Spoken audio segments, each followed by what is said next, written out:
What up, what up, what up? Thank you for tuning in to the Swish Masters Podcast, and thank you to our sponsor, SS96. Visit ss96.net and use the promo code Swish Masters for 15% off.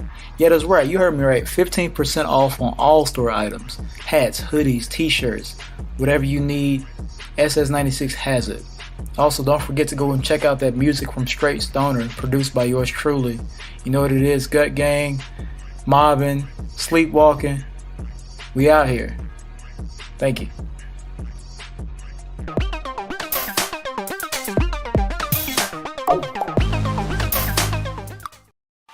Good evening and welcome to the 2022 NBA Draft at Barclays Center. The next generation of NBA stars will realize their dreams, including 3 freshmen who are expected to go 1, 2, and 3 for just the 6th time in draft history. Jabari Smith, he's a gem out of Auburn. Everyone is saying you are the #1 overall pick. Does that make you more excited or more anxious? A little bit of both. You know what I mean? A lot of pressure comes with being #1, but that's something I'm ready for, and I'm just excited to see how it unfolds. With the first pick in the 2022 NBA Draft, the Orlando Magic select Paolo Banchero from Duke University. Surprising a few, because Jabari Smith was the guy that many people were targeting here. You saw Paolo's reaction. He was even surprised, Stephen A. You draft somebody like him, it ain't just because of his talent, Jalen. It's because you're thinking culture. So you end up going #1. We all saw the chatter. What do you think was the difference maker? I wanted to be #1, but I also wasn't going to be upset wherever I went. So all I can say is Orlando's going to get 110% from me. Now all of a sudden Oklahoma City probably didn't expect that it was going to be Smith or Holmgren. So that is a big shakeup at the top from what we thought it was going to be. With the second pick, the Oklahoma City Thunder select Chet Holmgren from Gonzaga University. Chet, the highest drafted player in Gonzaga program history, now at #2. You're going to hear this word a lot. At 7 feet tall, 195 pounds, that word is unicorn. It's a mix of 1,000 emotions, and yet I have 0 words to explain it. OKC Thunder, let's work. Let's work. With the third pick, the Houston Rockets select Jabari Smith Jr. from Auburn University. How you feeling? I think he's a home run. I think he's a layup pick for the Rockets. Can you tell Houston Rockets fans what they are getting and why they should be excited? You're getting a hard worker, competitor, somebody who don't like to lose. All I care about is that W. That's what y'all getting. You said you were going to be the best dressed at the draft. Did you live up to the hype? I see a lot of great suits here. Credit to our draft class, but I don't think I'd put anybody's suit over mine. Washington, you can be on the cover? Yeah. Because there's nobody swaggier than me. Period. I saw something on the inside. I need you to explain all of this to the viewers out there. So this is basically what I do before every game, just calming myself down. On this side, this is when I play at home in Atlanta, so it means a lot to me. Can we get a look at these shoes? Because these kicks, I'm feeling them. Kevin, I like these. At the end of the day, it's an opinion. I feel like everybody here feels like they got the best suit. People don't realize what it means to get your name called on draft. The Detroit Pistons select Jaden Ivey from Purdue University. Marjon Beauchamp from the NBA G League's Team Ignite. This right here is what it is all about. Absolutely. Like, let it out, young fella. This is about the journey. And I work day in and day out to just get to this level. This is a moment that I can only imagine that he has been thinking of, has been working toward for years. God never gave up on me. Everything I had to go through, all the adversity and no one believing in me, it's just special. God's lives is going to change after tonight. The young men have the chance to be among the next generation of stars in our league. There's a lot of trades that happened before the draft. Kind of hit on some of it. Let's talk about some of the ones that happened.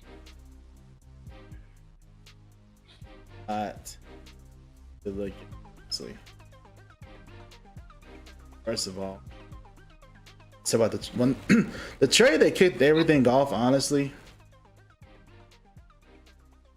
was okay. Wow. All right.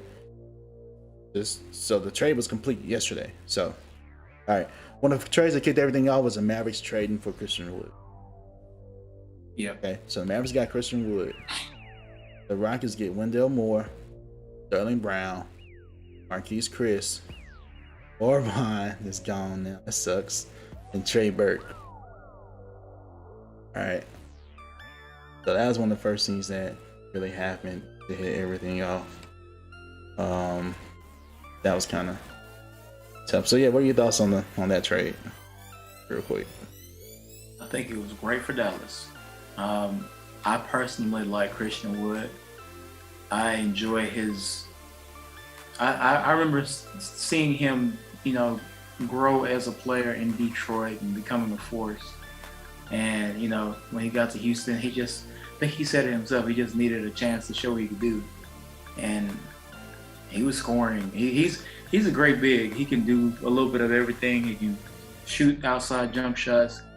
He can, back to the basket type game. He's big. He's long. And for Dallas, they don't really have a.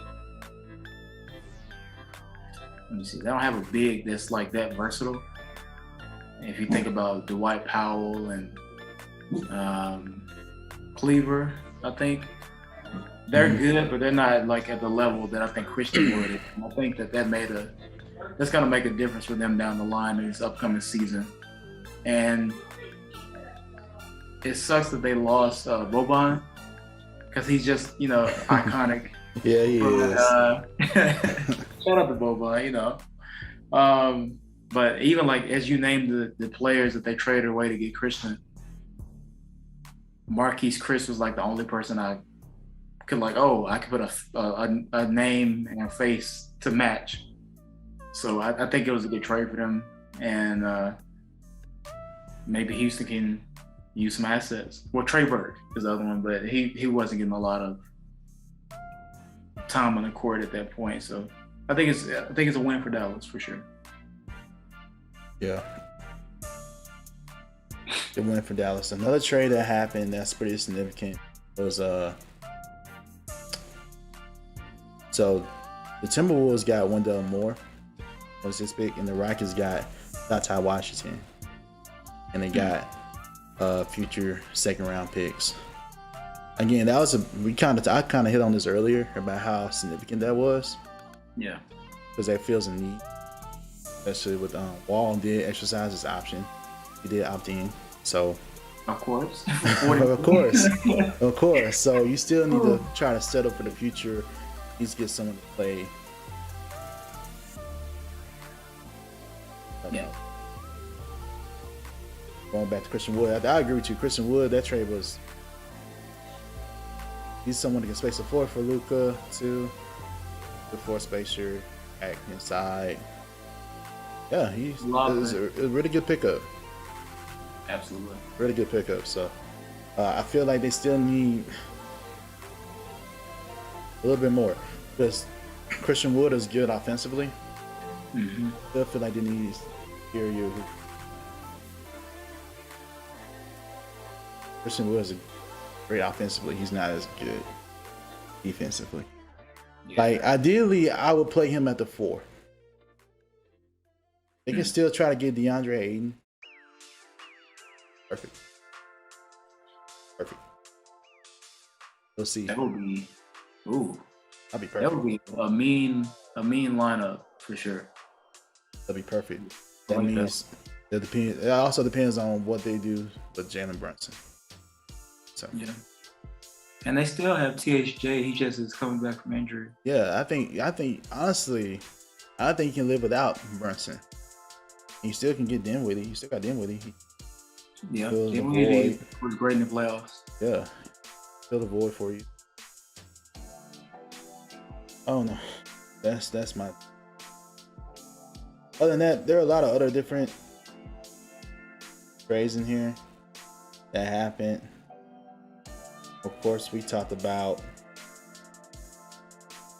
Of course, we talked about the Knicks, and to be clear, make sure, right? Because apparently I was wrong. What happened? So after the Knicks did their trade, right? Mm-hmm. Basically, we gave them 3 first-round picks that were all protected by it. Right.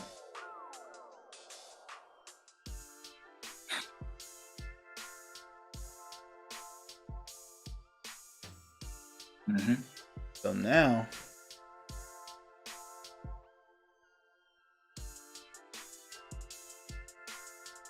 so they did a 3-team trade. Okay, the Knicks, the Hornets, and the Pistons. Okay, Pistons got Duran and Kemba Walker. The Hornets get the protected picks. Us. From OKC. Yeah. But one got all the second round. York had a ton of second round picks too. So they got 4 second round picks and 1 first round pick from Denver. Mm-hmm. From Denver. Okay. So that's not even a good first round pick, whatever. Because Denver's going to be competitive. So again, it seems like the Knicks got a future first round pick back. I figure they have details about that. That picky. But still, at the end of the day, all our picks are protected. They'll definitely get them. There are a lot of different that happened. Golden State was a pretty decent player, I think. Alwyn Jr. I think he'll be a good shooter for him. Yeah, absolutely. And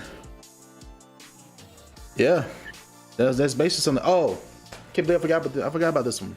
The Sixers and the Grizzlies. Yes. You definitely gotta get to that one. I forgot about this for a second. Okay, so the Sixers got DeAnthony Melton. Grizzlies got Danny Green, David Roddy, who was. So definitely want to talk about this. What do you think about the Grizzlies giving up Melton? Because he is a good defender. And, Ja had injury issues. Mm-hmm. I know Melton doesn't really give you, what you need offensively, but he's a great piece for you defensively. I thought he was pretty decent offensively too. He can shoot. Yeah, he can, but I'm thinking back to the playoffs, but it was not. I guess he's a streaky guy. I mean, I guess you're right with the playoffs, but overall, he's a decent offensive player in my eyes. I think it's a good pickup for Philly for sure. Danny Green obviously is not going to be available for probably this season with his ACL injury. I think Philly made a good move and added a piece, somebody who can, add depth to the roster and give you length on defense, come in and can handle the ball a little bit. I think it's a great pickup. Great trade. Yeah. Right now, I say the deals that had the most impact is with the trade with the Pistons did to get Duran. Definitely one. And with the Rockets did to get Tata. Mm-hmm. That's honestly for me what did it. And of course, OKC made moves too. They just got the players that they wanted. For sure. Yeah. OKC got all the players that they wanted.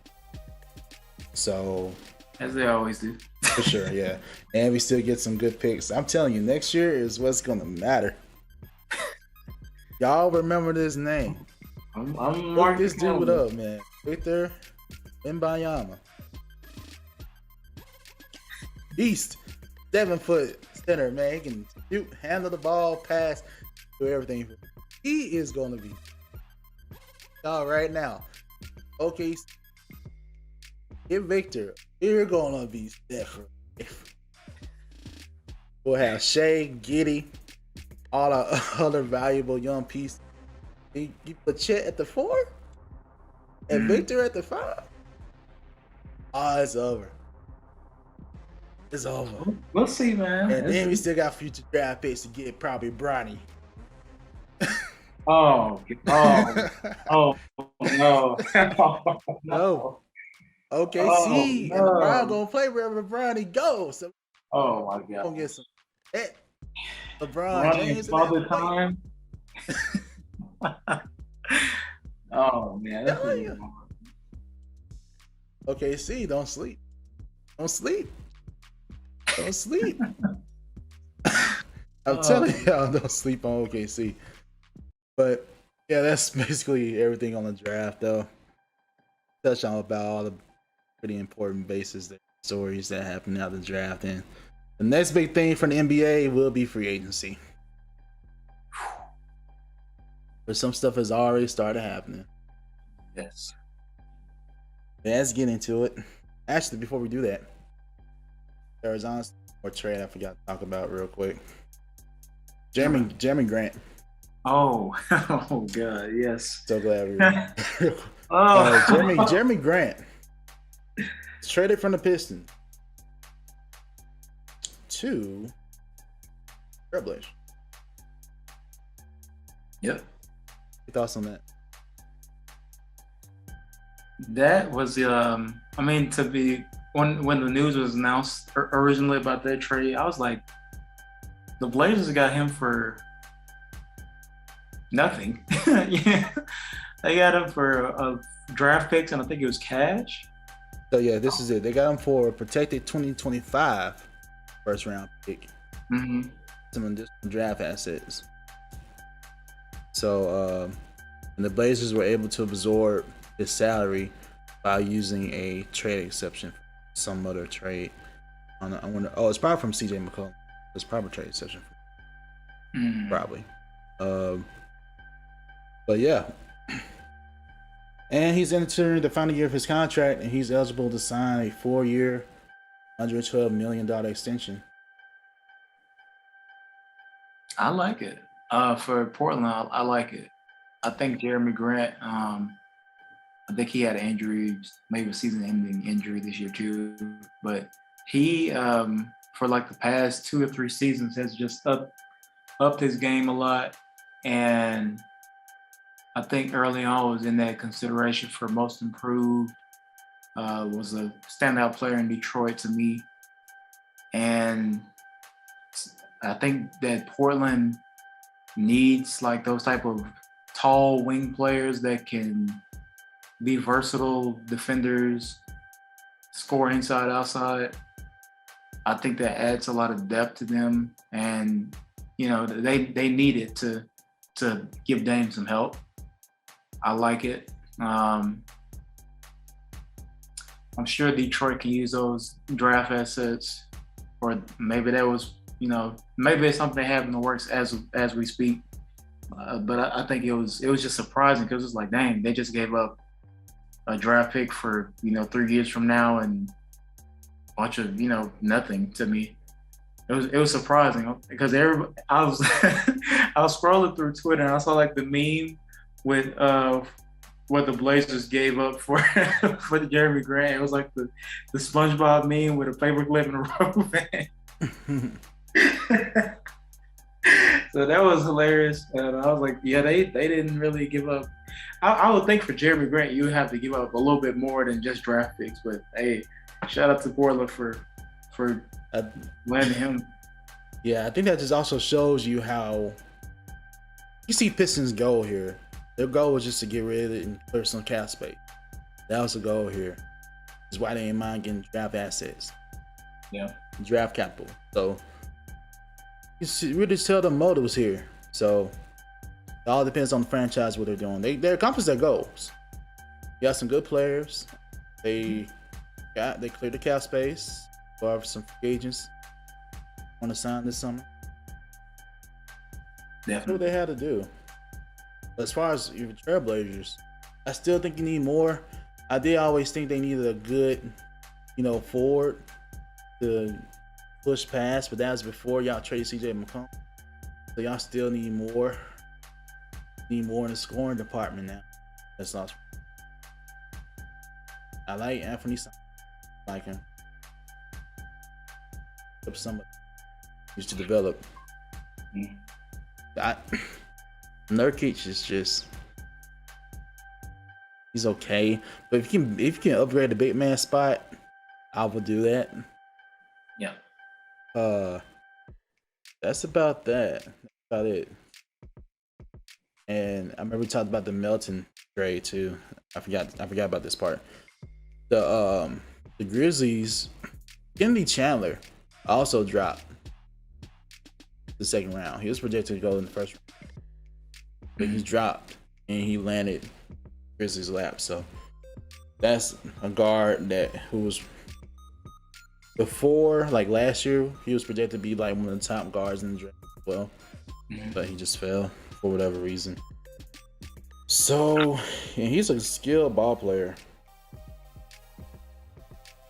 and if he can improve defensively, that can probably support why he traded away Melton. So I forgot about that part. So yeah.